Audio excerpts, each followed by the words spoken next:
पड़ोस वाले घर में मेरी एक दीदी रहती थी जो मुझसे 10 साल बड़ी थी। बचपन में मैं अक्सर उनके घर जाकर खेलता था और फिर एक दिन अचानक ही उन्होंने मेरी आंखों पर काले कपड़े की पट्टी बांध दी। उन्होंने कहा कि हम एक गेम खेलने वाले हैं, बस शर्त यह है कि मैं अच्छे से सहयोग करूं। गेम खत्म होने के बाद वो मुझे टॉफ़ी दिलाएंगी। लेकिन एक दिन ये गेम पकड़ा गया। मेरे पापा बड़े फिजूल खर्ची इंसान थे, बस दिन भर खाने पीने और मौज मस्ती के अलावा उन्हें कुछ सूझता नहीं था। मैंने सुना था कि वो एक बार शराब के ठिकाने पर गए थे जहाँ उनकी मुलाकात मेरी माँ से हुई। कहते हैं कि उन दोनों में से कोई भी लालची या बुरा नहीं था। फिर मुझे पैदा किया, लेकिन मेरे पैदा होने के कुछ ही समय बाद मेरी माँ ने आधे रास्ते से मेरे पापा को छोड़ा और भाग गई। और फिर स्वाभाविक तौर पर मैं एक सिंगल पेरेंट परिवार का बच्चा बन गया। जब मैं छोटा था अक्सर मैं अकेला ही घर पर रहता था क्योंकि मेरे पापा बाहर पार्टी करते रहते थे और बहुत कम लौटते थे। तब हमारी पड़ोस वाली आंटी को मुझ पर तरस आया। उन्होंने मुझे अक्सर अपने घर खाने पर बुलाना शुरू कर दिया। उनके घर में वही दीदी थी जो मुझसे 10 साल बड़ी थी। वो मेरे साथ खेलती, मुझे टॉफ़ी चॉकलेट देती। धीरे धीरे अनजाने में ही वही मेरे लिए सबसे ज़्यादा भरोसेमंद और सबसे ज़्यादा प्यार करने वाली इंसान बन गई। उस दिन आंटी और अंकल कहीं बाहर गए हुए थे, घर पर बस हम दोनों थे। तभी अचानक उन्होंने काला कपड़ा निकाला और धीरे से मेरी आंखों पर बांध दिया। बोली, चलो एक गेम खेलते हैं, अगर तुम जीत गए तो मैं तुम्हें टॉफ़ी दिलाऊंगी। जैसे ही मैंने टॉफ़ी का नाम सुना मैंने तुरंत हाँ कर दी। सब कुछ ठीक चल रहा था। एक दिन हम लोग आधे गेम में ही थे कि तभी अंकल वापस आ गए। मैंने अपनी आंखों से पट्टी हटाई तो देखा कि अंकल गुस्से से कांप रहे थे और दीदी एक कोने में छिप गई। थोड़ी ही देर बाद मेरे पापा भी आ गए। मुझे देखते ही उन्होंने सबसे पहले मुझ पर लात मारी, फिर मुझे खींचते हुए वापस घर ले गए। साथ ही चेतावनी दी कि अगर मैं दोबारा उस घर की तरफ देखा तो मेरे पैर तोड़ देंगे। उसके बाद मैंने दीदी को फिर कभी नहीं देखा। 2 महीने बाद तो वो लोग कहीं और शिफ्ट हो गए। उस दिन से मुझे अपने पापा से नफरत होने लगी। मुझे लगा कि उन्होंने ही मुझे दीदी से दूर किया है। मैं हर बात में उनका उल्टा करने लगा, लेकिन वो वैसे ही रहे। रात रात भर घर आना और मैं अनाथ की तरह। कोई मेरी फिक्र करने वाला नहीं, कोई मेरे साथ रहने वाला नहीं। धीरे धीरे जब मैं थोड़ा बड़ा हुआ तब मुझे समझ आया कि दीदी मुझे जो गेम खेलने को कहती थी वो असल में क्या था। लेकिन तब तक बहुत देर हो चुकी थी। मुझे उस बात का कोई मलाल नहीं है, बस अपने आप से नफरत होती है कि मैं उस उम्र में जब मैं बिल्कुल लाचार था उस इंसान से मिला जिसे मैं सबसे ज़्यादा प्रोटेक्ट करना चाहता था। अगर दोबारा मौका मिला तो मैं उसे ज़रूर ढूंढूंगा। जब मैं 18 साल का हुआ तब मैं 11वीं क्लास में था, पूरी तरह से जवानी के उस दौर में जहाँ हर बात में उल्टा करने का मन करता है। उसी साल मेरे पापा पर एक मुसीबत आ पड़ी। उन्होंने जुए में पैसे उधार लिए और जब वो भाग रहे थे तो गलती से किसी की आंखें फोड़ दी। अब नुकसान की भरपाई के लिए हमारा घर चला गया और पापा को कुछ साल जेल हो गई। सच कहूँ तो मुझे इस बात से कोई फर्क नहीं पड़ता था कि वो जिए या मरे। बस ये सोचकर दिमाग खराब हो रहा था कि घर गया, अब मैं कहाँ जाऊँगा। लेकिन शायद मेरे पापा में थोड़ी बहुत इंसानियत बची थी। उन्होंने मुझे एक चेन आंटी के जिम्मे कर दिया। सुनने में आया कि वो उनकी बचपन की दोस्त थी। उस वक्त मेरे पापा को लगा कि वो उनके लायक नहीं है और उनकी ज़िंदगी खराब नहीं करना चाहते थे, इसलिए उन्होंने उनसे शादी नहीं की। चेन आंटी विधवा थी और उनकी एक बेटी थी। उनके पति का कुछ साल पहले देहांत हो गया था, जिसके बदले उन्हें काफ़ी बड़ी रकम मिली थी। उसी पैसे से उन्होंने हमारे मोहल्ले में एक घर खरीद लिया। एक दिन मैं उनके घर पहुंचा। आंटी ने बड़े प्यार से कहा, अरे बच्चा आ गया, जल्दी आओ, खाना लगने वाला है। और फिर अपनी बेटी को बुलाते हुए बोली, आओ नमस्ते करो, भैया बोलो। चेन आंटी की बेटी का नाम चेंसू था। वो मुझसे 1 साल छोटी थी। जैसे ही उसने मुझे देखा उसने एक ऐसी घृणित नज़र से देखा मानो मैं कोई कचरा हूँ। मैंने उस पर कोई ध्यान नहीं दिया क्योंकि मुझे पता था कि पहली नज़र में कोई मुझे पसंद नहीं करता। चमकीले पीले बाल, सस्ती टी शर्ट, फटी जीन्स, मैं किसी भी अच्छे इंसान की तरह नहीं लगता था। खाने के दौरान चेन आंटी तो बस बातें करती रहीं, बीच बीच में मुझे खाना परोसती रहीं, लेकिन चेंसू सिर झुकाए खाती रही और बीच बीच में मुझे घूरती रही। उस रात मैं एक कमरे में लेटा था, छत की तरफ देख रहा था। पहली बार मुझे अजीब सी अनिश्चितता महसूस हुई। सोच रहा था अब आगे क्या करूं, कहाँ जाऊं, वो दीदी कहाँ है। मेरी सुविधा के लिए चेन आंटी ने मेरा ट्रांसफर उसी स्कूल में करवा दिया जहां उनकी बेटी पढ़ती थी। वो एक प्राइवेट स्कूल था, मेरे पिछले स्कूल से बिल्कुल अलग। स्कूल के पहले दिन आंटी ने चेनसू को कहा कि वो मुझे स्कूल ले जाए और उसी की क्लास में मेरा एडमिशन भी करवा दिया। लेकिन चेनसू को ये बिल्कुल पसंद नहीं आया। वो बोली, मैं तुम्हें स्कूल नहीं ले जाऊंगी, मेरे पीछे मत आना। बहुत शर्म की बात है, मुझे पता था कि वो खुश नहीं होगी, लेकिन इतना बुरा बोल देगी ये नहीं सोचा था। मैंने उसे बिना पलटे ही कहा, चेन आंटी ने तुम्हें बोलना नहीं सिखाया क्या? कितनी गंदी जुबान है। और मैं सीधा चलता बना, उसे पीछे चिल्लाता हुआ छोड़ाया। मैं काफी देर तक सड़कों पर भटकता रहा और किसी तरह स्कूल पहुंचा। अंदर जाने ही वाला था कि सिक्योरिटी गार्ड ने रोक लिया। अंदर नहीं जा सकते, भाग यहां से वरना बुरा होगा। मैंने अपनी तरफ देखा। सच में मैं स्कूल में फिट नहीं बैठता था। मैं एक आवारा बच्चे जैसा लग रहा था। मैंने बहुत समझाया, लेकिन उसने किसी तरह अंदर नहीं जाने दिया। मैं चिढ़ गया और सोचा, क्या बकवास स्कूल है, किसको पढ़ी है स्कूल जाकर। मैं वहां से सीधा पास के साइबर कैफे में घुस गया और गेम खेलने लगा। जब रात को घर लौटा तो चेन आंटी ने पूछा, क्यों नहीं गए स्कूल? चेंसू एक तरफ खड़ी थी, मुंह बनाए हुए। मैंने कहा, गार्ड ने अंदर नहीं घुसने दिया। आंटी ने मेरी तरफ देखा और सब समझ गई। बोली, कल मैं खुद लेकर जाऊंगी तुम्हें अगले दिन स्कूल में। आंटी ने क्लास टीचर से बात की और फिर चली गई। जैसे ही मैं क्लास में घुसा, सारी नजरें मुझ पर टिक गईं। आखिरकार इन सब तथाकथित संस्कारी बच्चों के बीच मैं बिल्कुल अलग था। टीचर ने मुझे चेनसू के साथ बिठा दिया। वो घृणा से मुझे देख रही थी। मैंने बैठते ही फोन निकाला और बेंच के नीचे कुछ देखने लगा। चाहे टीचर कितनी भी मेहनत कर ले, मुझे एक शब्द समझ नहीं आता था। मेरे लिए पढ़ाई इस दुनिया की सबसे बड़ी यातना थी। मैं क्लास के बाद एक नॉवल पढ़ने में व्यस्त था कि तभी दो लड़के आकर मेरी बेंच पर पटकने लगे। तेरा चेनसू से क्या रिश्ता है? मैंने उन पर एक नजर डाली और सब समझ गया। इस उम्र में लड़के प्यार के चक्कर में पड़ने लगते हैं। हार्मोन्स उबल रहे होते हैं। शायद इन्हें चेनसू पसंद थी, या फिर उसी ने इन्हें भेजा था। चेनसू का स्वभाव भले ही खराब था, लेकिन मानना पड़ेगा वो सच में खूबसूरत थी। लेकिन मुझे अपनी उम्र की लड़कियों में कोई दिलचस्पी नहीं थी। मैंने उन्हें अनदेखा करके फिर से नॉवल पढ़ना शुरू कर दिया। मुझे इग्नोर करते देख उन्हें लगा कि चेनसू के सामने उनकी इज्जत उतर रही है। उनमें से एक ने मेरे हाथ से फोन छीनने की कोशिश की और दूसरा चिल्लाया, हम तुमसे बात कर रहे हैं। मैं अचानक खड़ा हो गया, दोनों को धक्का देते हुए बोला, निकलो यहां से। वो कुछ और कहते, उसी वक्त घंटी बज गई। दोनों ने मुझे देखते हुए कहा, देख लेना, और अपनी सीटों पर चले गए। लेकिन असली मामला तब हुआ जब स्कूल छूटा। दोनों ने मुझे सीढ़ियों पर घेर लिया और दूर चेनसू खड़ी थी। चेहरे पर संतुष्टि का भाव था। उनमें से एक ने आकर मुझे धक्का देते हुए कहा, चेनसू से दूर रहना। इस बार मैं खुद पर से काबू नहीं रख पाया। मैंने उनकी जमकर पिटाई कर दी। चेनसू वहीं दूर सन रह गई। लेकिन मेरे लिए मारपीट तो रोज की बात थी। मैंने गुस्से से उसकी तरफ देखा। उस रात मैं चेन आंटी के घर नहीं लौटा। एक होटल में कमरा ले लिया। बिस्तर पर लेटे हुए मैं सोच रहा था। आंटी बार बार कॉल और मैसेज कर रही थी, पूछ रही थी कि मैं कहाँ हूं, लेकिन मैं उनसे बात नहीं करना चाहता था। मैंने फैसला किया कि अब मैं किसी के घर पर आश्रित होकर नहीं रहूंगा। मैं अकेला रहूंगा, स्कूल जाना छोड़ दूंगा, कोई काम ढूंढूंगा, थोड़े पैसे बचाऊंगा और फिर अपनी उस दीदी को ढूंढने निकलूंगा। अगले दिन मैं स्कूल तो गया, लेकिन प्लान था कि शाम को अपना सामान लेने चेन आंटी के घर जाऊंगा। जैसे ही मैं क्लास में घुसा, माहौल कुछ अजीब था। सब मुझे देखकर फुसफुसा रहे थे। जैसे ही मैं अंदर आया, सन्नाटा छा गया। मैंने चेनसू की खाली सीट पर नजर डाली। फिर उसी दौरान जिस लड़के को मैंने मारा था, जिसके चेहरे पर अभी भी चोट के निशान थे, वो मेरे पास आया और ताना मारा, अरे ये तो वो जेलर का बेटा है। हरामखोर के बच्चे को स्कूल आने की औकात है। ये शब्द मेरे लिए गर्म लोहे की तरह थे। मेरा सिर चकरा गया। मैं फट से उठा और सबकी हैरान नजरों के बीच क्लास से बाहर भागा। मैं स्कूल के बाहर भागता हुआ निकल गया। ये बताने की जरूरत नहीं थी कि ये बात किसने फैलाई थी।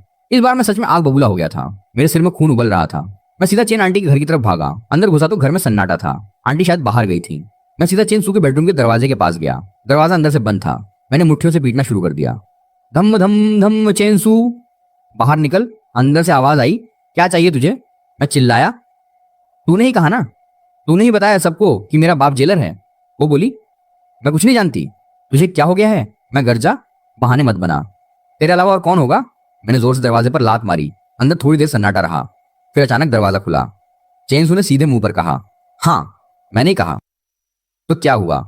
अपराधी का बेटा मेरे घर रहने लायक नहीं है, मेरे स्कूल पढ़ने लायक नहीं है। सुन रहा है, क्या कर लेगा तू? उसके शब्द चाकू की तरह चुभ रहे थे। मेरा गुस्सा और बढ़ गया। मैंने उसके पाजामे के कॉलर को जोर से पकड़ा, उसे कमरे से बाहर घसीटा और जोर से सोफे पर पटक दिया। उसकी आंखों से बाजुओं के नीचे से झांकते हुए आंसू बह रहे थे। वो आंखें लाल थी, बहुत लाल। वो बस मुझे घूर रही थी, बिना कुछ कहे। उसी पल मानो किसी ने मुझ पर ठंडे पानी की बाल्टी डाल दी। मैं अचानक होश में आया। मैं क्या कर रहा हूं? मैं मुंह फेरकर अपने उस कमरे में भागा जो अभी कुछ दिनों के लिए मेरा था। जल्दी जल्दी अपने कुछ कपड़े बैग में डाले और फिर बाहर निकला। जब मैं लिविंग रूम से गुजरा, चेनसू अपने कमरे में जा चुकी थी।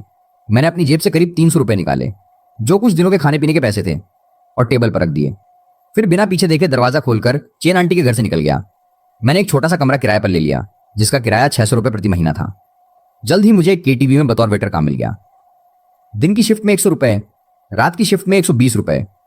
जल्द से जल्द पैसे बचाने के लिए मैंने बिना सोचे रात की शिफ्ट चुन ली। उसके बाद चेन आंटी के फोन आते रहे, लेकिन मैंने कभी रिसीव नहीं किया। आखिर में उन्होंने मुझे 2 मैसेज किए, कुछ पैसे लौटाए थे। मैंने स्क्रीन पर बहुत देर तक देखा, लेकिन वो ट्रांसफर स्वीकार नहीं की। ये केटीवी शहर का सबसे बड़ा ठिकाना था। मैं अभी 1 हफ्ते भी काम नहीं किया था कि मैनेजर खुद मेरे पास आया, ऊपर से नीचे तक देखा और धीमी आवाज में बोला, तुम्हारा लुक कुछ खास है बेटा। कभी मर्द मॉडल बनने के बारे में सोचा है? कम काम, तेज पैसा। सच कहूं तो मेरे बाप में एक ही खूबी थी, उनका चेहरा सच में अच्छा था, और वही खूबी मुझे विरासत में मिली थी। लेकिन मैंने मना कर दिया। बस ये सोचकर ही मुझे झंझनाहट होती है कि उन बदसूरत चेहरों के सामने झूठी मुस्कान बनाकर रखनी है और उनकी हरकतें सहनी है। मैं गरीब हूँ, लेकिन उतनी गिरावट अभी नहीं आई है। एक दिन रात की शिफ्ट के बाद मैं कमरे पर आया और बिस्तर पर लेटती अचानक सपने में खो गया। लेकिन आश्चर्य की बात यह थी कि पहले हमेशा मुझे पड़ोस वाली दीदी के सपने आते थे, लेकिन इस बार सपने में बार बार चेनसू की वो लाल, जिद्दी और आंसुओं से भरी आंखें आ रही थीं। मैं चौंक कर उठ गया, तुरंत भागकर बाथरूम गया और ठंडे पानी से नहा लिया। बाथरूम से बाहर निकला ही था कि फोन बजा। स्क्रीन पर 3 शब्द झिलमिला रहे थे, चेन आंटी। मेरा दिल जोर से धड़का। मैं अपने आप से पूछ रहा था, कहीं मैं इतना हैवान तो नहीं हो गया। काफी देर हिचकिचाने के बाद जब फोन बंद होने ही वाला था तो मैंने बुरी तरह से रिसीव किया। दूसरी तरफ से चेन आंटी की आवाज हमेशा की तरह मुलायम थी। जियाओ यू, मुझे 1 हफ्ते के लिए अचानक काम से बाहर जाना हो रहा है। चेन सू घर पर अकेली है, मुझे चैन नहीं पड़ रहा है। प्लीज मेरी मदद कर दो, उसका ध्यान रखना। अंत में उन्होंने मुझे सीधे 2000 रुपये ट्रांसफर भी कर दिए। मैंने स्क्रीन पर उस नंबरों की कतार को देखा और फिर उस सपने को याद किया। मेरे दिल में मिली जुली भावनाएं थीं। कुछ देर की चुप्पी के बाद मैंने हाँ कर दी। आखिरकार पैसे को मना करने की कोई जरूरत नहीं थी। अगले दिन मैं ठीक स्कूल छूटने के समय उसका इंतजार करने लगा। पहले दिन जब चेन सू बाहर निकली और मुझे देखा तो वो साफ तौर पर चौंक गई। उसके चेहरे पर पहले हैरानी और फिर वही पुरानी घृणा आ गई। उसने एक शब्द नहीं बोला, बस होठों को दबाया और सिर झुकाए आगे बढ़ गई। मैंने भी बात करने का मन नहीं किया और पीछे पीछे चलने लगा। हम दोनों पूरे रास्ते खामोश थे जब तक घर नहीं पहुंच गए। उसने चाबी निकालकर दरवाजा खोला और सीधे अपने कमरे में घुस गई। मैं थोड़ी देर लिविंग रूम में खड़ा रहा, फिर नीचे दुकान से खाने का एक पैकेट और एक बोतल दूध ले आया और टेबल पर रखकर चलता बना। मुझे केटीवी में अपनी रात की शिफ्ट पर जाना था। अगले दिन, तीसरे दिन, चौथे दिन यही सिलसिला था। वो घर आती, अपने कमरे में जाती, मैं खाना रख देता और चला जाता। एक शब्द नहीं। ये अजीब सी खामोशी 5वें दिन तक जारी रही। 5वें दिन हमेशा की तरह मैं स्कूल के गेट पर उसका इंतजार कर रहा था, लेकिन 10 मिनट पहले ही पहुंच गया था और वो नहीं दिखी। एक एक मिनट कट रहा था और मुझे काम के लिए देर हो रही थी। मैं चिढ़ने लगा। इस नन्ही बेगम को फिर क्या सूझ रहा है? बेचैन होकर मैंने स्कूल के अंदर जाने का फैसला किया। गार्ड ने मेरे पीले बालों को देखकर कुछ याद किया होगा। उसने मुझे रोका तक नहीं। स्कूल की बिल्डिंग अब पूरी तरह खामोश हो चुकी थी। मैं उसकी क्लास के दरवाजे तक पहुंचा। पिछला दरवाजा खुला था। एक नजर अंदर, खाली क्लास। बस वो अकेली अपनी बेंच पर सिर झुकाए कंधे सिकोड़े बैठी थी। पता नहीं सो रही थी या कुछ और कर रही थी।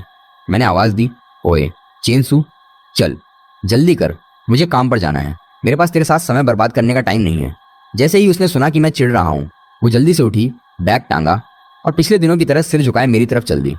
वो आगे चल रही थी और मैं कुछ कदम पीछे। डूबता सूरज हमारी परछाइयों को लंबा कर रहा था, एक आगे एक पीछे।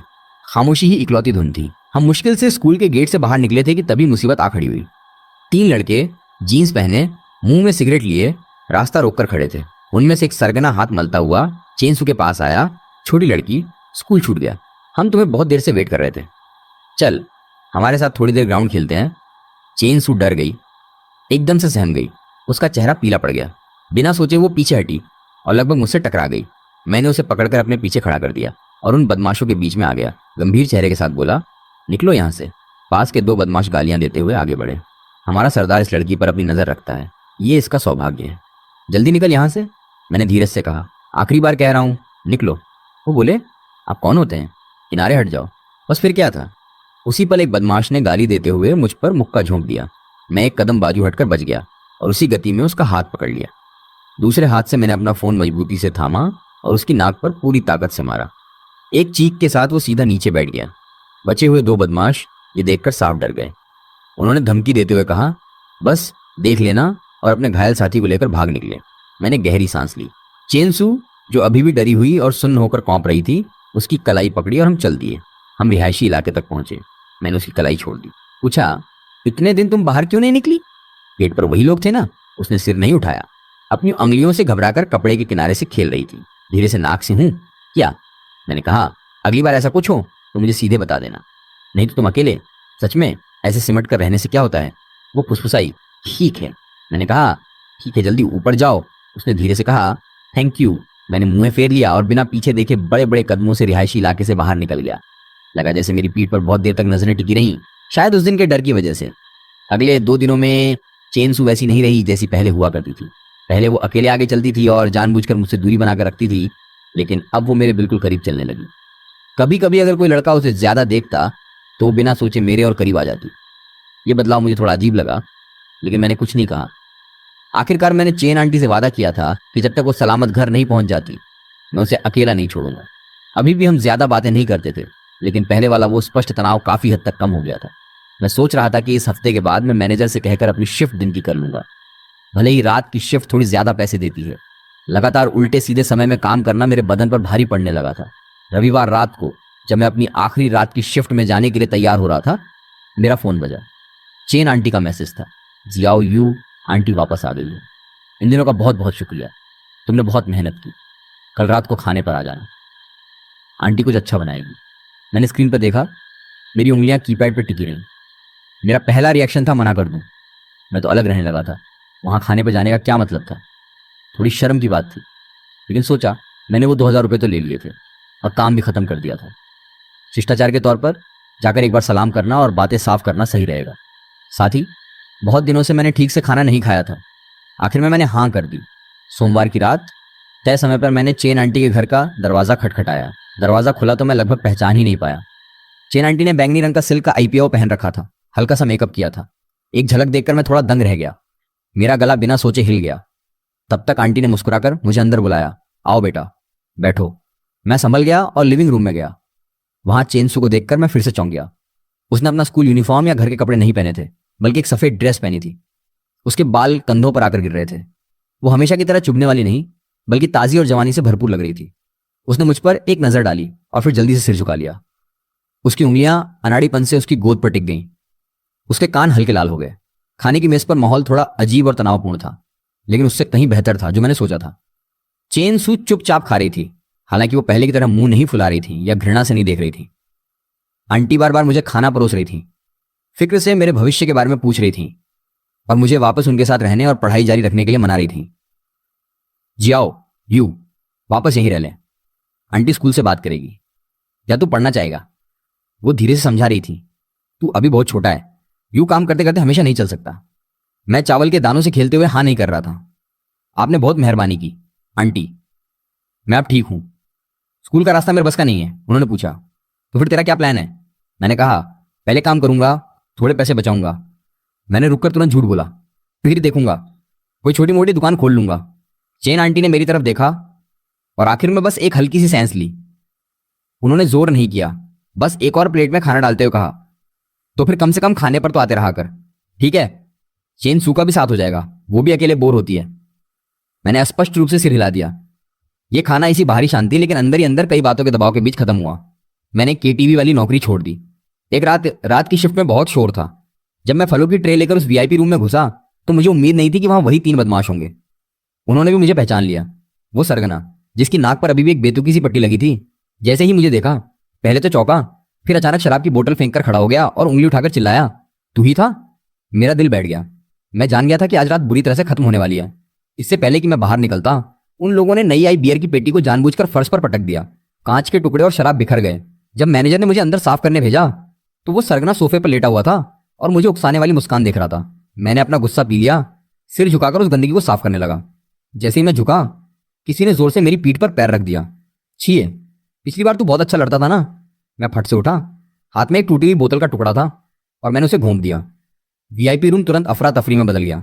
सब एक साथ मुझ पर टूट पड़े। मुक्के और लात बारिश की तरह बरस रहे थे। मेरी आंखें लाल हो गई थीं। मुझे किसी की परवाह नहीं थी। बस वो सरगना उठा नहीं रहा था। मैं बस उसे पीटे जा रहा था। पता नहीं कब तक पीटता रहा। तभी सिक्योरिटी आ गए और हमें जबरदस्ती अलग किया। मैं फर्श पर गिर पड़ा। असल में वो सरगना फर्श पर पड़ा कराह रहा था। पूरा कमरा तबाह हो चुका था। स्क्रीन टूटी थी, टेबल पलट गई थी। बाद में मैनेजर ने मुझे अपने ऑफिस में बुलाया। उसका चेहरा बहुत गंभीर था। उसने मुझे डांटा नहीं, बस बहुत देर तक चुपचाप देखता रहा। फिर एक ड्रॉवर से एक मोटा सा लिफाफा निकालकर मेरे सामने रख दिया। अंदर नए नोटों की 2 गड्डियां थीं। वो बोला, ये तुम्हारा हक है, ये साफ है, लेकिन मेरे लिए बहुत बुरा असर डालता है। पैसे लो और यहां से निकल जाओ, कहीं और चले जाओ, कोई अच्छा काम ढूंढो। मैंने उस लिफाफे को दबाया। उसमें कम से कम 30,000 रुपये थे, जो मेरी कई महीनों की सैलरी से भी ज्यादा थे। मैंने कुछ नहीं कहा, बस सिर हिला दिया। मैं उस छोटे से किराए के कमरे में लौटा। बिस्तर पर गिरा तो दर्द से कराह उठा। काफी देर आराम करने के बाद मैंने मुश्किल से उठकर उस लिफाफे को गिना जो मैनेजर ने दिया था। उसमें अपनी पुरानी बचत और चेन आंटी के दिए वो 2,000 रुपये भी मिला दिए। कुल मिलाकर 40,000 रुपये से कुछ ज्यादा थे। मेरे हाथ में पैसों की एक मोटी गड्डी थी जो बहुत भारी लग रही थी। मेरे शरीर पर चोटें अभी भी दर्द कर रही थी, लेकिन पहली बार मेरा दिमाग बिल्कुल साफ हो गया था। ये पैसे शायद मेरी उस दीदी को ढूंढने के लिए काफी थे। मैंने फैसला किया, जैसे ही मैं ठीक हो जाऊंगा मैं उन्हें ढूंढने निकल जाऊंगा। उन दिनों जब मैं ठीक हो रहा था, चेन आंटी ने कई बार मुझे खाने पर बुलाया। फोन पर उनकी आवाज़ हर बार चिंतित हो रही थी। मुझे डर था कि कहीं वो कुछ पता न लगा लें, इसलिए मैंने तरह तरह के बहाने बनाकर इनकार कर दिया। यहां तक कि एक दिन वो फोन पर सच में नाराज हो गई। जियाओ यू, क्या तू मुझे अपनी आंटी नहीं समझता? क्या तेरे लिए खाने पर आना इतना मुश्किल है? मैं मजबूर हो गया और उस दिन जाने से पहले मैंने खुद को पूरी तरह छुपा लिया। एक काला हुडी और ढीली ढाली लंबी पैंट पहनी, हुड भी खींच लिया ताकि मेरे शरीर पर लगी कोई चोट या पट्टी दिखाई न दे। जब मैं उनके घर पहुंचा, चेन आंटी खाना बना रही थी और नए टीवी के बारे में चिंतित थी। उसका डिब्बा अभी भी फर्श पर पड़ा था। आंटी ने किचन से एप्रन पहने हुए कहा, जी आओ, तू बिल्कुल सही समय पर आया। आंटी की मदद कर दे। ये टीवी उठाकर टीवी स्टैंड पर रख दे। मेरा दिल जोर जोर से धड़कने लगा। आमतौर पर यह वजन मेरे लिए कुछ भी नहीं था, लेकिन अब हर कदम पर थकान और दर्द बेहाल कर रहे थे। मेरे जख्म मोटे हुडी के अंदर छुपे हुए थे, लेकिन मुझे ठंडे पसीने में भिगो चुके थे। मैं मना नहीं कर सकता था, इसलिए दांत पीसकर आंटी के साथ उस भारी टीवी को फर्श से उठा लिया। उसी पल मेरे पेट में खिंचाव महसूस हुआ, जैसे कोई गर्म लोहा चिपक गया हो। लगभग टीवी गिरी गया था, लेकिन किस्मत से आंटी ने टीवी रखा और जल्दी से किचन में लौट गई। उन्होंने मेरी हालत पर ध्यान नहीं दिया। मैं दीवार के सहारे खड़ा होकर सांस ले रहा था। मेरे माथे पर ठंडे पसीने की बूंदें थीं। जैसे ही मैंने अपनी आंखें उठाई, मैंने चेन सू को देखा। पता नहीं कब वो अपने कमरे के दरवाजे पर खड़ी होकर मुझे घूर रही थी। उसकी नज़र मेरी पीठ पर थी, मेरी निचली पीठ के उस हिस्से पर जहां एक धब्बा धीरे धीरे फैल रहा था, खून का धब्बा। मैं घबरा गया। बिना सोचे मैंने अपना बाजू बगल कर लिया, उसे छिपाने की कोशिश की, लेकिन वो सीधे मेरे पास आई। एक शब्द न बोलती हुई उसने मेरी कलाई पकड़ ली। मैं अवाक रह गया। उसे अपने उस कमरे में ले जाने दिया जहां हल्की सी खुशबू आ रही थी। उसने एक हाथ से दरवाजा बंद किया, अलमारी के नीचे से एक छोटा सा फर्स्ट एड बॉक्स निकाला और बोली, तुम फिर से किसी से लड़े? उसकी आवाज़ बहुत धीमी थी। उसमें एक जटिल भावना थी, जैसे डांट भी रही हो और कुछ और भी। उसने बिस्तर की तरफ इशारा करते हुए कहा, बैठो। मैं वहीं खड़ा रहा, डर रहा था कि कहीं मेरा खून उसकी साफ सुथरी चादरों पर न लग जाए। उसने सख्त लहजे में फिर कहा, बैठो। उसमें कोई इनकार करने की गुंजाइश नहीं थी। उसने हाथ बढ़ाकर मुझे बिस्तर किनारे पर बैठा दिया। बॉक्स खोला, आयोडीन, कैंची और पट्टी निकाली। उसके हाथ थोड़े अनाड़ी थे, लेकिन बेहद सावधानी से। जैसे ही उसने मेरी टी शर्ट का किनारा उठाया, वो हाँफ उठी। कपड़ा जख्म से चिपक गया था और उसे धीरे से अलग करना पड़ा। उसने उस भयानक घाव को देखा। उसकी भौहें तन गईं। वो इतनी एकाग्रता से देख रही थी, मानो कोई बहुत बड़ा काम कर रही हो। मैं नीचे देख रहा था। उसका साइड प्रोफाइल बहुत करीब था। उसकी लंबी लंबी पलकें हिल रही थीं। वो बहुत धीरे सांस ले रही थी, जैसे मुझे चोट पहुंचाने से डर रही हो। सच कहूं तो चेनसू वाकई खूबसूरत थी।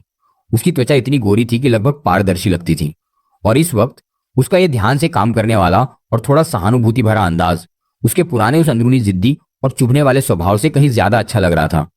मैं एक पल के लिए खो गया। उसने साफ सफाई की, दवा लगाई और फिर से पट्टी कर दी। पूरे रास्ते एक शब्द नहीं बोली। काम खत्म करके उसने सिर उठाया। अचानक उसके गालों पर दो साफ लालिमा दिखाई दी। उसने मेरी तरफ देखने की बजाय अपनी नजर हटा ली। उसकी आवाज मच्छर के भिनभिनाने जैसी धीमी थी। तुम वादा कर सकते हो कि अब और नहीं लड़ोगे? मैं थोड़ी देर दंग रहा, फिर मुश्किल से अपने गले से 3 शब्द निकाले, कोशिश करूंगा। लेकिन कागज आग को छुपा नहीं सकता था। खाने के दौरान मैं अपना सिर झुकाए बहुत धीरे धीरे और सावधानी से चबा रहा था, ताकि मेरे चेहरे पर लगे जख्मों को हरकत ना आए। चेन आंटी को जल्दी कुछ गड़बड़ लगी और आखिरकार उन्होंने सब पता लगा लिया। मैंने झूठ बोला कि रात को चलते समय गिर गया। आंटी ने मुझे कुछ सेकंड तक घूरा, फिर सांस ली। उनके स्वर में अटूट दुख और डांट थी। बेटा, तू हमेशा इतना लापरवाह रहता है, अकेला रहता है, अपना ख्याल रखना भी नहीं जानता। इस बार मत जिद करना, यही रहे जब तक तेरे जख्म पूरे नहीं हो जाते। मैं अभी भी मना करने ही वाला था कि इस बार वो सच में नाराज हो गई। उनके लहजे में कोई बहस की गुंजाइश नहीं थी। इस पर कोई बात नहीं, अगर तू आज भी मुझे अपनी आंटी मानता है तो मान लेफ्टिनेंट। उनकी गंभीर और चिंतित आंखों को देखकर मेरे मुंह पर आ रहे शब्द वापस लौट गए। आखिर में मैंने सिर हिला दिया। मेरा पुराना कमरा, जहां मैं पहले रहता था, अभी भी मेरे लिए रखा हुआ था, बिल्कुल साफ सुथरा। बिस्तर की चादरें फूली हुई थी, धूप की खुशबू आ रही थी। ये रिकवरी का समय मेरी जिंदगी में एक अजीब और मुलायम दौर बन गया। चेन आंटी रोज कोई ना कोई पौष्टिक सूप बनाती, चिकन, मछली, हड्डियां, हर दिन कुछ नया। और वो तभी संतुष्ट होती जब मुझे पीते हुए देखती। और चेनसू ने खुद ही मेरी पट्टी बदलने की जिम्मेदारी ले ली। वो रोज ठीक समय पर फर्स्ट एड बॉक्स लेकर आती। उसकी हरकतें दिन ब दिन चालाक और मुलायम होती जा रही थी। आयोडीन में डूबी रुई जख्म के आसपास सावधानी से साफ करती और अपने हल्के से फुलाए होठों से धीरे धीरे फूंक मारती। एक ठंडी हवा मेरी त्वचा को छूती, थोड़ा दर्द तो कम करती, लेकिन बदले में एक अजीब सी खुजली पैदा कर देती। और उसे क्या हो गया था मुझे समझ नहीं आता था। जैसे उसका स्वभाव ही बदल गया हो। वो मेरे साथ ठंडाई नहीं करती थी, बल्कि उसके पास काम हो या न हो, वो मेरे कमरे में आ जाती। कभी अपनी किताबें लेकर जिद करती कि मैं उसे सुनाऊं। मुझे समझ नहीं आता था कि इतनी बड़ी होकर कैसे बच्चों जैसी हरकतें करती थी। कभी कहीं से जंगली फूल लेकर आती, फूलदान ढूंढती, बड़े अनाड़ीपन से सजाती और फिर मुझसे पूछती कि किस कोण में अच्छा लग रहा है। कभी बस अंदर आकर कहती, आज बहुत अच्छी धूप है। मैं तुम्हारी रजाई निकालकर हवा लगा देती हूँ, और फिर रजाई लेकर भाग जाती। मुझे अकेला छोड़कर बेवकूफों की तरह खिड़की से बाहर देखता रहता। वो हमेशा कोई ना कोई बहाना बनाकर मेरे पास रहती, फिर ज्यादा बात नहीं करती, बस चुपचाप पास में बैठी रहती। बीच बीच में मुझे छुप कर देखती। हर बार जब मैं उसकी तरफ देखता, वो तुरंत अपनी नजरें फेर लेती। उसका चेहरा लाल हो जाता और वो नाटक करती कि अपने हाथ में कुछ न कुछ कर रही है। शायद ये मेरी जिंदगी का सबसे गर्मजोशी भरा दौर था, बिना किसी चौकसी के, बिना किसी लड़ाई के। बस खाना, दवा, सोना और चेनसू के प्यारे अनाड़ी कामों से निपटना। हालांकि ये बहुत से लोगों के लिए सामान्य बात है, यहाँ तक कि एक उबाऊ दिनचर्या भी। लेकिन मेरे लिए ये वो गर्मजोशी थी जिसकी मैंने कभी उम्मीद भी नहीं की थी। जैसे ही मेरा जख्म पूरी तरह भरा, मैंने जाने का फैसला किया। उस सुबह मैंने झूठ बोला कि मुझे एक नई नौकरी मिल गई है जिसमें खाना और रहने की व्यवस्था है। मैंने चेन आंटी से विदा ली। वो मानती तो नहीं थी, लेकिन ये सुनकर कि नौकरी अच्छी है और रहने की भी व्यवस्था है, वो थोड़ा मान गई। उन्होंने मुझे बहुत सारी नसीहतें दी। जब मैं बाहर निकल रहा था, चेन सू ने मुझे दरवाजे तक छोड़ा। सिर झुकाए, धीमी आवाज में बोली, अपना ख्याल रखना, अगर समय मिले तो खाने पर आ जाया कर। और फिर जल्दी से उसने सिर उठाकर मेरी तरफ देखा। उसकी आंखों में डर था, लोगों से मत लड़ना। मेरे दिल के एक छोटे से हिस्से में हलचल हुई, लेकिन चेहरे पर मैंने भावनाएं नहीं दिखाई। बस हूं कहकर मैंने मुंह घुमाया और सीढ़ियां उतर गया। अपनी जान जोखिम में डालकर कमाए हुए 40,000 रुपए को कसकर पकड़े। मैं एक भीड़ भाड़ वाले चौराहे पर खड़ा था। पहली बार मुझे अपने लक्ष्य की दूरी और अनिश्चितता महसूस हुई। दुनिया इतनी बड़ी है, मैं उन्हें ढूंढूं कहाँ? ध्यान से सोचने पर इस बारे में कुछ जानने वाला शायद सिर्फ मेरा पिता था। जेल में मिलने के फॉर्म भरवाना कहीं ज्यादा मुश्किल था जितना मैंने सोचा था। एक मोटे कौच के पार मैंने देखा, मेरे पिता को लाया जा रहा था। वो बहुत दुबले हो गए थे, उनकी पीठ थोड़ी झुक गई थी, कनपट्टी के बाल सफेद हो गए थे, उनके चेहरे पर थकान और कमजोरी साफ दिख रही थी। जेल के दिन आसान नहीं थे। जब उन्होंने मुझे देखा, उनकी धुंधली आंखों में साफ हैरानी चमक आई। हमने फोन उठाए। एक अजीब तनावपूर्ण खामोशी थी। मैंने कहा, मैं तुमसे कुछ पूछने आया हूं। पड़ोस वाली दीदी, वो लोग कहाँ शिफ्ट हो गए थे? क्या तुम्हें याद है? वो एक पल के लिए अवाक रह गए, जैसे उन्हें उम्मीद नहीं थी कि मैं ये पूछूंगा। उन्होंने मुझे एक जटिल भावना से देखा, फिर सांस ली। लगता है पड़ोसी प्रांत ई में चले गए थे। पक्का पता नहीं, बस किसी से सुना था कि वहां उनके रिश्तेदार हैं। हालांकि अभी भी एक बड़ा इलाका था, लेकिन मुझे कम से कम एक दिशा मिल गई थी। उसके बाद हमने कुछ सामान्य बातें की, कोई खास नहीं। जाने से पहले मैंने उनके खाते में थोड़े से पैसे छोड़े, ज्यादा नहीं, लेकिन मेरी तरफ से आखिरी एहसान था। जाने से पहले मैं स्पेशली हेयर सैलून गया। उन चमकीले पीले बालों को फिर से काला करवा लिया। 2 नए कपड़े भी खरीदे, सादे टी शर्ट और पैंट। होटल के छोटे से शीशे के सामने खड़ा होकर मैं उस काले सीधे बालों वाले शख्स को देख रहा था जो साधारण कपड़े पहने था, कुछ हद तक मजबूत और थोड़ा अजनबी सा लग रहा था। सच में मैं एक भले इंसान की तरह लग रहा था। अपने पिता से मिली स्पष्ट दिशा का पालन करते हुए मैं बस में सवार होकर एक्स लाइन से शहर पी की तरफ चल दिया। किस्मत इतनी बुरी नहीं थी। मैंने काउंटी के चक्कर लगाए और 2 दिन तक पूछताछ की। आखिरकार मुझे कुछ सुराग मिल गए। उनका परिवार कुछ साल पहले यहाँ आ गया था, एक रिहायशी इलाके में। लेकिन मुझे सबसे ज्यादा सोच में डालने वाली बात एक पड़ोसी की बेमतलब सी टिप्पणी थी। अरे, तुम बात कर रहे हो लिन परिवार की बड़ी बेटी की? वो तो बहुत पहले शादी कर चुकी है, उसके बच्चे अब सोया सॉस लाने जाने लगे हैं। यह खबर मेरे दिल पर पत्थर की तरह गिरी। एक सन्नाटा, कोई स्वाद समझ नहीं आ रहा था। रात को एक सस्ते होटल में लेटा, बस बिस्तर पर बैठा, छत पर फैले पानी के दाग देख रहा था। मेरा दिमाग अस्त व्यस्त था। मैंने उन्हें ढूंढ लिया, अब आगे क्या? भाग कर जाकर कहूं मैं वही बच्चा हूं, या पूछूं कि उन्हें वो गेम याद है? ये बिल्कुल हास्यास्पद है। वो शुरू से ही एक गलती थी, एक गलती जो न तो शुरू होनी चाहिए थी और न ही मुझे उसे जारी रखना चाहिए था। लेकिन जब तक मैं इतनी दूर आ गया हूं, अगर एक बार भी न देखा तो लगेगा जैसे मैंने सब बेकार किया। चलो बस एक झलक देख लेता हूं, बस अपने आप को इतने सालों का हिसाब देने के लिए। अगले दिन मैं उस रिहायशी इलाके के पते पर पहुंचा। एकदम साधारण सा इलाका था, लेकिन साफ सुथरा। मैं अंदर जाने की हिम्मत नहीं कर पाया, बस सड़क के उस पार एक पेड़ की छांव में छुपकर बैठ गया। सुबह से लेकर सूरज सिर पर आ गया। लगभग दोपहर हो गई, तब वो आखिरकार दिखी। वो एक 3-4 साल की छोटी बच्ची का हाथ पकड़े धीरे धीरे रिहायशी इलाके से बाहर निकल रही थी। वो उस तस्वीर से बिल्कुल अलग लग रही थी जो मेरे दिमाग में थी। उन्होंने एक साधारण घर की ड्रेस पहनी थी, बाल बेतरतीब से बांधे थे, लेकिन उनके चेहरे पर एक बहुत ही मुलायम मुस्कान थी। वो ध्यान से उस बच्ची की बातें सुन रही थी। सूरज की रोशनी उन पर पड़ रही थी। वो बहुत शांत और बहुत खुश लग रही थी। मैं दूर से उन्हें देखता रहा कि वो बच्ची के साथ इलाके के हरे भरे हिस्से में खेल रही हैं और फिर धीरे धीरे वापस जा रही हैं, जब तक उनकी परछाई बिल्डिंग के गेट में गायब नहीं हो गई। मेरे दिल पर इतने सालों से जो पत्थर पड़ा था वो अचानक ढीला लगा और फिर चुपचाप नीचे लुढ़क गया। न वो जोश था जो मैंने सोचा था, न गुस्सा, बस एक अजीब सा खालीपन और राहत थी। मैंने उन्हें देख लिया और ये ही था। मैंने गहरी सांस ली और बस स्टॉप की तरफ मुड़ गया। अब घर लौटना चाहिए। मैं चेन आंटी के घर लौटा। जैसे ही मैंने दरवाजा खोला, माँ बेटी दोनों सन्न रह गई। चेन आंटी ऊपर से नीचे मेरा मुआयना कर रही थी। उनकी आंखों में हैरानी और संतोष था। चेन सू तो जैसे खोई हुई सी लग रही थी। उसके गाल हल्के लाल हो गए और फिर उसने अनजाने में अपने होंठ काट लिए। वो चमकीले पीले बालों वाला चुभने वाला युवक जा चुका था। शीशे में जो शख्स था उसके सीधे काले बाल थे, सादी टी शर्ट और पैंट। मुझे भी वो एक अजनबी लग रहा था। मैं बचे हुए पैसों का हिसाब लगा रहा था। क्या छोटा सा व्यवसाय शुरू करूं या कुछ और? तभी चेन आंटी ने कहा, जियाओ यू, आंटी की सुन, वापस स्कूल जा, कम से कम हाई स्कूल तो खत्म कर, एक डिप्लोमा तो ले ले, यही सही रास्ता है। मैंने माथे पर बल डालते हुए घुर्राया। मैं अभी भी अंदर ही अंदर उलझन में था। उन पुरानी बेकार किताबों के पास लौटना लड़ाई से भी ज्यादा थका देने वाला था।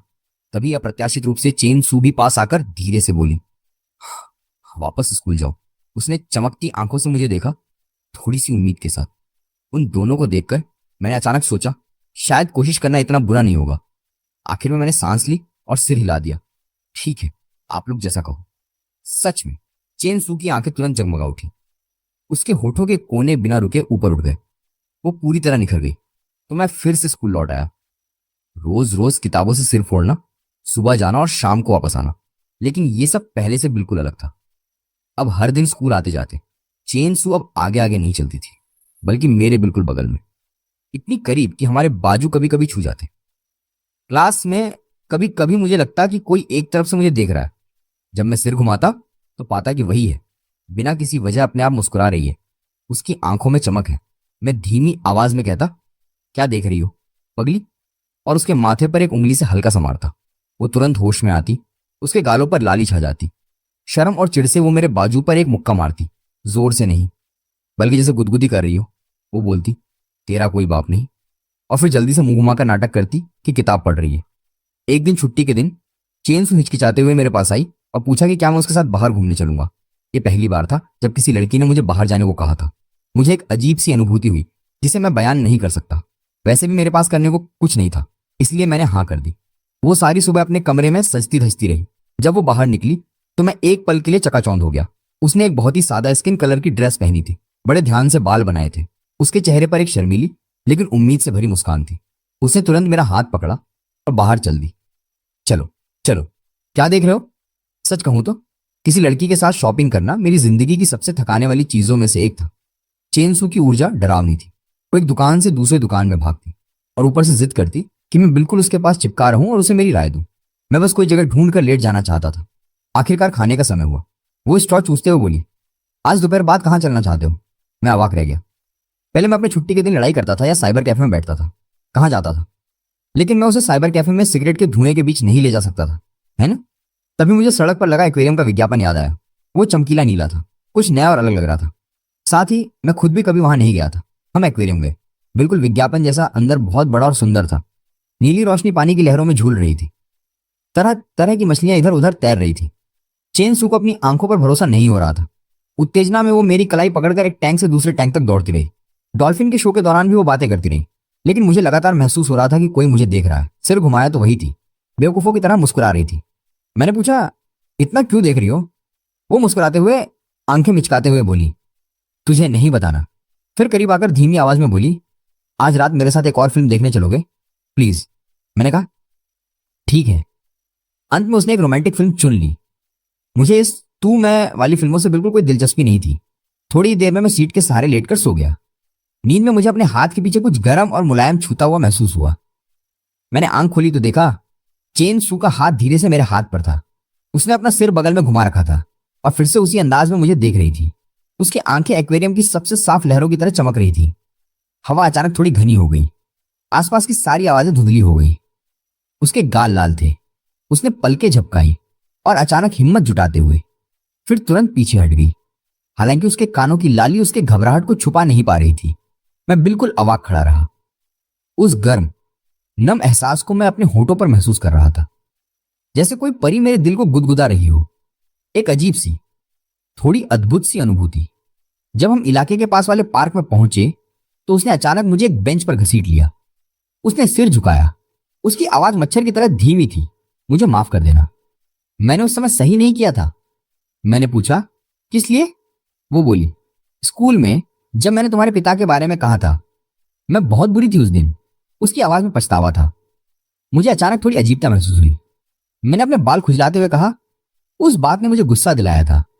मैं तुम्हें चोट पहुंचाने ही वाला था। बाद में सोचा तो लगा मैं उस समय पूरी तरह बेवकूफ था। कोई बात नहीं, मैंने बहादुर बनकर अपना चेहरा फेर लिया। बहुत पहले भूल चुका हूं। लगा जैसे वो थोड़ी हल्की हो गई। मैंने सोचा भी नहीं था कि चेन सू जैसी लड़की कोई राज नहीं रख सकती। कुछ ही दिनों में उसने सब कुछ अपनी माँ को बता दिया। उस दिन चेन आंटी ने मुझे स्पेशली लिविंग रूम में बुलाया। उनका चेहरा काफी गंभीर था। मैं बहुत घबरा गया था। सोच रहा था डांट पड़ेगी, लेकिन उन्होंने सांस ली और असामान्य रूप से मुलायम लहजे में कहा, जियाओ, यू आंटी पुराने ख्यालों वाली नहीं हूं। मुझे खुशी है कि तुम दोनों एक दूसरे को पसंद करते हो। सच में खुशी है। मैं अवाक रह गया। थोड़ा विश्वास नहीं हुआ। वो थोड़ा सख्त होते हुए बोली, लेकिन तुम्हारा सबसे बड़ा काम अभी पढ़ाई है। आंटी से वादा करो कि तुम अच्छे से पढ़ोगे। यूनिवर्सिटी में दाखिला लेने की पूरी कोशिश करोगे, तभी तुम भविष्य में सू चेन सू को अच्छी जिंदगी दे पाओगे, समझे? मैंने उनकी उम्मीद और भरोसे से भरी आंखों को देखा और सिर हिला दिया। अब तो चेन सू और भी ज्यादा सत्ताधारी हो गई थी। स्कूल के बाद समय पर घर लौटना, किसी दूसरी लड़की से एक शब्द भी ज्यादा बोल दिया तो उसके होंठ इस तरह फूल जाते थे मानो उस पर तेल की बोतल लटका दी हो। और सबसे बड़ी बात थी पढ़ाई। वो मेरे पीछे पड़ जाती, रोज मेरी जान निकाल देती, मुझसे सवाल हल करवाती और शब्द याद करवाती। वो मुझसे भी ज्यादा मेरी चिंता करती थी। पढ़ाई के अलावा मैं बाकी सब कुछ नाश कर सकता था, लेकिन ये पढ़ाई सच में मेरी जान ले रही थी। इस मीठी यातना के बीच दिन तेजी से बीत रहे थे। 2 साल पलक झपकते ही बीत गए। गाँव यूनिवर्सिटी एंट्रेंस एग्जाम के नतीजे आए, सब कुछ साफ हो गया। मेरा एक बेहतरीन यूनिवर्सिटी में दाखिला हो गया। मेरी माँ यानी चेन सू ने सबकी उम्मीदों के उलट अपने कॉलेज के पास ही एक साधारण सेकंड ईयर कॉलेज में दाखिला ले लिया। जिस दिन एडमिशन लेटर आया, मैं खुद अपने आप पर यकीन नहीं कर पा रहा था। 18 साल पूरे होने के कुछ ही समय बाद एक सूट बूट पहने आदमी, जिसके हाथ में एक ब्रीफ केस था, मुझसे मिला। उसने कहा कि वो वकील है। उसने बताया कि मेरी माँ जन्म देने वाली चल बसी। मरने से पहले उसने कहा कि वो मुझसे मिलने का चेहरा नहीं रखती, लेकिन उसने अपनी सारी जायदाद मेरे नाम कर दी थी। उसकी उम्मीद थी कि मैं अच्छे से रहूं। उस माँ के बारे में मेरी याद में बस उनकी पीठ की एक धुंधली सी तस्वीर थी और पैसे लेकर भागने का लेबल। मेरे दिल में एक अनकही सी अनुभूति के अलावा कोई गम नहीं था। उस वकील ने मुझे कागजात दिए और साइन करने को कहे। मैं मना करने ही वाला था, लेकिन जैसे ही मैंने प्रॉपर्टी लिस्ट पर शून्यों की लंबी कतार देखी, मेरा हाथ रुक गया। आखिर में मैंने अपने नाम पर साइन कर दिए। एडमिशन लेटर आने के बाद चेन आंटी मुझे स्पेशली जेल ले गई, मेरे पिता से मिलने। कांच के पार जब उन्होंने सुना कि मेरा वाकई यूनिवर्सिटी में दाखिला हो गया है, तो उनकी धुंधली आंखों में अचानक चमक आ गई। उनके होंठ कौंपे और उन्होंने कई बार अच्छा अच्छा कहा। उनके चेहरे पर की झुर्रियां जैसे थोड़ी सी कम हो गई थी। लग रहा था कि इन सालों में सिर्फ हम ही नहीं बदले हैं। रात को घर लौटा तो चेन आंटी ने खाने की मेज पर ढेर सारे पकवान सजा रखे थे, सब गर्मा गर्म और सुगंधित। चेंसू मेरे बगल में बैठी थी। मेज के नीचे उसने चुपके से मेरा हाथ पकड़ रखा था। उसकी उंगलियां गर्म थी रोशनी में। उनकी मुस्कान देखकर पहली बार मुझे लगा कि परिवार शब्द का कोई गर्म ठोस अर्थ होता है। गाँव के बाद की उस लंबी छुट्टियों में चेंसू और मैं एक टूर में शामिल हो गए। हम दाली और लिजियांग गए, जहां हम ठहरे थे। उस होटल में एक छोटा सा बगीचा था जहां फूल और घास लगे थे। रात को ढेर सारे तारे दिखते थे। एक रात हम नाइट मार्केट छानकर थक कर लौटे। नहाकर हम हमेशा की तरह बिस्तर पर गिर पड़े। आदत से मैंने अपना हाथ बढ़ाया और उसे अपनी बाहों में खींच लिया। उसके शरीर से साबुन की ताजा खुशबू आ रही थी। उसके मुलायम बाल मेरी ठोड़ी को छू रहे थे। कमरा बहुत शांत था, बस हमारी सांसों की आवाज थी। अचानक वो मेरी बाहों में करवट बदलकर सीधे मेरे सामने हो गई। अंधेरे में मैं साफ महसूस कर सकता था कि उसकी गर्म सांसें मेरे गालों को छू रही थी। उसकी आंखें चमक रही थी। मैं खुद पर काबू नहीं रख पाया और झुककर उसे किस कर लिया। वो एक पल के लिए सन्न रह गई, फिर उसने आज्ञाकारी ढंग से अपनी आंखें बंद कर ली। बस जब मैं रुकने ही वाला था, उसने अचानक अपनी बाहें बढ़ाकर मेरे गले को कसकर जकड़ लिया और मुझे जाने नहीं दिया। फिर उसने अपना गर्म चेहरा मेरी गर्दन की दरार में छुपा लिया और धीरे से मेरे कान में फुसफुसाई, जारी रखो। उस रात हम दोनों ने एक दूसरे को सबसे मुलायम, सबसे गर्म चीजें दे दी। सुबह सूरज की रोशनी पर्दों की पतली दरारों से छनकर आ रही थी और हवा में चमकते धब्बे बना रही थी। मैं बहुत पहले उठकर करवट लेकर चेंसू को देख रहा था, जो अभी भी मेरे बगल में गहरी नींद में थी। वो गहरी नींद में थी। उसकी पलकें धीरे धीरे हिल रही थी। मैंने धीरे से उसके माथे से बालों का एक लट हटाया। मेरा दिल एक अजीब सी अतुलनीय खुशी से भर गया, लेकिन उसके तुरंत बाद डर की एक और लहर आई। अगर वो दोपहर न होती, अगर मेरे पिता ने मुझे जबरन चेन आंटी के घर न पहुंचाया होता, तो मैं अब कहाँ होता? कहाँ? शायद अभी भी किसी अंधेरे साइबर कैफे में गेम खेल रहा होता, या किसी गंदी जगह पर कुछ 100 रुपयों के लिए लोगों से लड़ रहा होता, एक बेजड़ पत्ते की तरह, हमेशा ढूंढता, हमेशा खोता। वो और चेन आंटी ही थी जिन्होंने मुझे उस गंदे रास्ते से बाहर निकाला। उन्होंने मुझे एक ऐसी छत दी जिसे मैं घर कह सकता था। उन्होंने मुझे एक ऐसा भरोसा और बिना शर्त की गर्मी दी जिसने मेरी लगभग बर्बाद हो चुकी जिंदगी को एक सही रास्ता दिखाया। यहाँ तक कि भविष्य से झांकती रोशनी भी मैं देख सकता था। मैंने धीरे से सांस ली और उसे और भी कसकर बाहों में भर लिया। उसने बेहोशी से कुछ बुदबुदाया और अपने आप मेरी बाहों में सिमट कर और भी अच्छी तरह से सो गई। कॉलेज के 4 साल उंगलियों से रेत की तरह फिसल गए। चेंसू और मैं उसी शहर में रुके रहे। उसके अच्छे नंबर थे और उसका उसी यूनिवर्सिटी में मास्टर्स प्रोग्राम के लिए सिलेक्शन हो गया। मैंने उस अप्रत्याशित विरासत और उसकी सख्त निगरानी की बदौलत किसी तरह ग्रेजुएशन किया। फिर मैंने कुछ क्लासमेट्स के साथ मिलकर एक छोटी सी कंपनी शुरू की और काफी अच्छा चल निकला। ग्रेजुएशन के 1 साल बाद मैंने चेंसू से शादी का प्रस्ताव रखा। कोई बड़ा शो नहीं था। उसी घर में जहां हमने पहली बार साथ खाना खाया था। मैं एक घुटने पर बैठा, अंगूठी थामे, बस शब्द निकलने ही वाले थे कि उसकी आंखों से आंसू गिरने लगे। वो रो भी रही थी और हंस भी रही थी। उसने अपना हाथ बढ़ाया और जोर जोर से सिर हिलाया। चेन आंटी एक तरफ आंसू पोंछ रही थी, लेकिन उनके चेहरे पर चमक थी। उसी साल मेरे पिता की सजा खत्म हुई और वो रिहा हो गए। मैं उन्हें लेने गया। उन्होंने वही पुराने बेढंगे कपड़े पहने थे जो उन्होंने जेल में पहने थे। हाथ में एक पुराना यात्रा बैग था और जेल के मुख्य द्वार पर खड़े होकर वो भीड़ भाड़ वाले ट्रैफिक को असमंजस में देख रहे थे। जेल के सालों ने उनकी ताकत और उनकी बेचैनी को खत्म कर दिया था।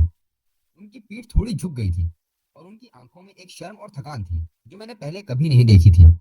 जब उन्होंने मुझे देखा तो उनके मुंह से मेरा नाम निकलना चाहा, लेकिन वो हिचकिचाए। मैंने पास जाकर उनके हाथ से बैग लिया और पुकारा, पापा। वो एक पल के लिए चौंके और उनकी आंखें तुरंत लाल हो गई। बार बार सिर हिलाया। मैंने उनके लिए वहीं पास में एक छोटा सा घर किराए पर ले लिया जहाँ चेंसू और मैं रहते थे। दिन शांति से लेकिन ठोस तरीके से बीत रहे थे। मेरे पिता को एक रिहायशी इलाके में गार्ड की नौकरी मिल गई और वो बहुत लगन से काम करते थे। हर दिन खुशी खुशी सुबह निकल जाते थे। कहते थे कि ये नौकरी अच्छी है, लोगों से मिलना होता है और दिमाग शांत रहता है। चेंसू और मैं अपने अपने काम और पढ़ाई में व्यस्त थे। अगले साल जब उसकी मास्टर्स खत्म हो जाएगी तो हम शादी करेंगे और बड़े धूमधाम से मनाएंगे। मैं, जो पहले अंधेरे में कैद एक जानवर की तरह था, पूरी दुनिया से लड़ता था। सोचता था कि मेरी जिंदगी बस यही है। जब तक मैं चेन आंटी और चेन सू से नहीं मिला, मैं बालकनी के दरवाजे की तरफ चल दिया। दरवाजे के फ्रेम पर झुककर मैं उन्हें देख रहा था। मेरा अतीत एक अस्त व्यस्त कोहरा था, लेकिन मेरा भविष्य इतना साफ और गर्म कभी नहीं रहा था।